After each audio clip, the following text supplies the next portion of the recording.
And that's how Eero screwed over their employees and investors.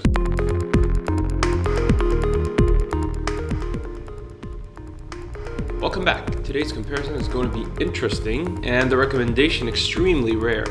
The mesh networking market has been remarkably dynamic for the past few years, ever since Eero promised to fix our Wi-Fi in the early 2010s. Since then, there's been product revisions, acquisitions, copycat products, and then not much really. If you've been around for the early days of Wi-Fi connectivity, you'll be very familiar with the admin panel's access directly from your new router. 192.168.1.1 is probably the most typed IP address by home users.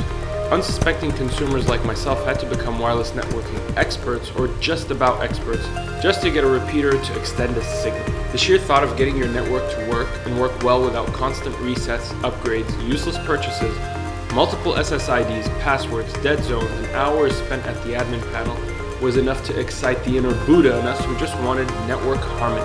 But for years, that promise was as elusive as the Holy Grail itself, and we became very suspect of a company that made those claims. And then, Eero announces its new technology in 2015, which will blanket your entire home with Wi-Fi and make your networking life easier. We couldn't help ourselves. I couldn't help myself. And for once, everything made sense. It wasn't some TP-Link or Linksys product that would haphazardly try to add some signal strength and in the course aid in your aging process by 10 years. No, this was an actual solution. You could do the setup via Bluetooth and the rest was taken care of behind the scenes. There was an app to help you do it too. It was based on technology that worked specifically for the purpose and made sense too. Here were the big claims that they made. No more admin panel. Plug as many routers and they will talk to one another. Your personal device with Wi-Fi will automatically select the best router seamlessly, one SSID and password, true plug and play, 4K streaming grade capability on multiple devices, easy remedy to dead zones. You have to remember that these were literally all of the problems of a typical Wi-Fi router. All of them. So let's get into it. Which of these two seemingly identical devices is objectively better? And who am I to give this opinion? We'll start with the latter part of the question. My parents' house has a mix of first and second generation Eero devices, 6 in total, spread across 3 floors and 8 rooms, and has had them for a few years now. My home has Google Wi-Fi, 3 of those, and across 5 rooms. I really want to go into all the details of what makes them different, but to most users, these are almost identical. They use the same functioning underlying technology. They do the exact same thing, and the only physical discernible difference is how the devices look.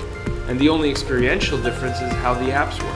It's certainly true that some devices have better latency, better throughput, more customizable controls when it comes to advanced networking, but I'm talking about normal users who have normal needs like streaming, gaming, browsing, and a bunch of devices connected at the same time. Besides that, these things do exactly the same thing. I've never been so graced with technology that just worked, especially when talking about Wi-Fi. I don't even remember the last time I reset the Eeros or Google Wi-Fi points, or when I last had to reset the settings such as SSID or password, because most likely it was never, and for neither. The most telling thing about how good the products were is that I had no idea that they had been updated physically until I decided to make a comparison video. Think about that for a second.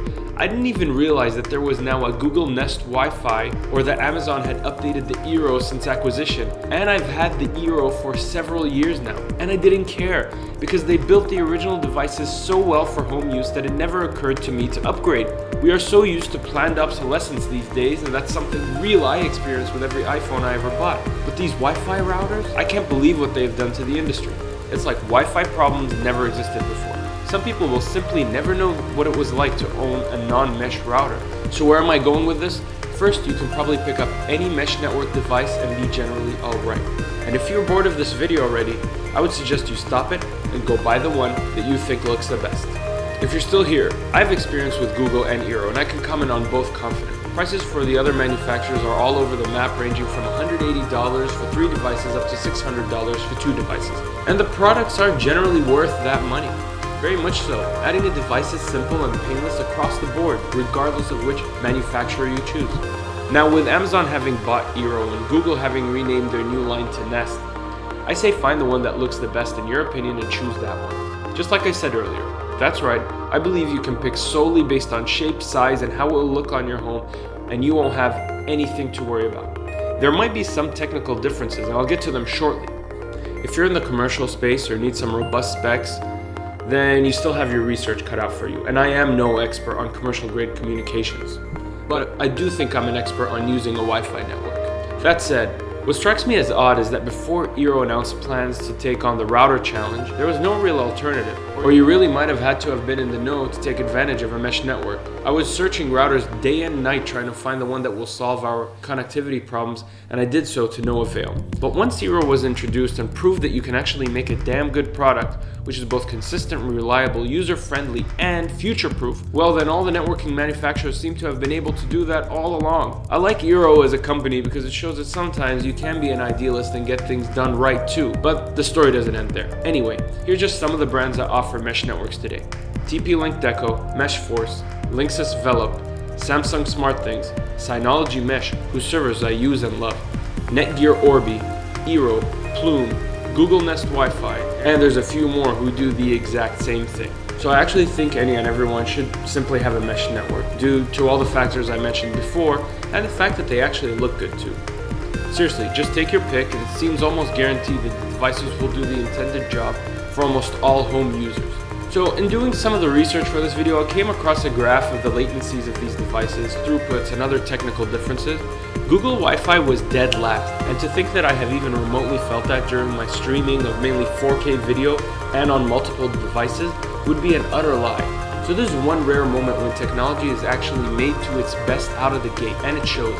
The biggest hint of that is that these companies are trying to charge users a monthly subscription for security. That's right, the products are so good that the companies are certain that once you use them, you will not need to replace them in an Apple-like time frame. So they would love it if you just paid them a couple of bucks a month to keep their operations going. Let's get to my personal pick. And this was a hard one for sure, but it's Google Wi-Fi. I'd buy the Google Nest Wi-Fi if I had to get another device, even knowing about its inferior latency and throughput standings.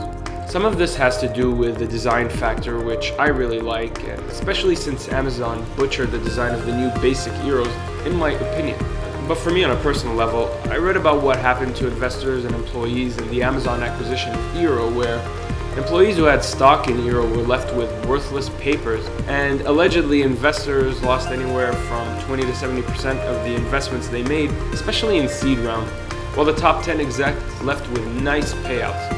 I was sincerely hoping for the whole thing to be a nice ending to the story, but it wasn't. I can't comment on it much as I'm no expert, but judging by what happened, Amazon took advantage of the fact that Eero was having a hard time raising cash, pumped in about $97 million, with about half of that going to cover the production debt of the company, essentially putting the company through a down round where its later valuation is less than the preceding one.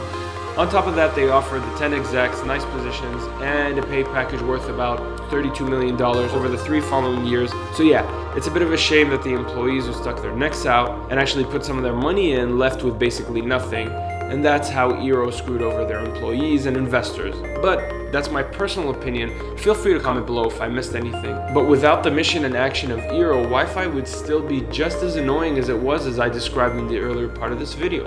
And sometimes things really do go our way as consumers. And to that I say, thank you for watching. Please consider subscribing and liking the video if you found the information helpful.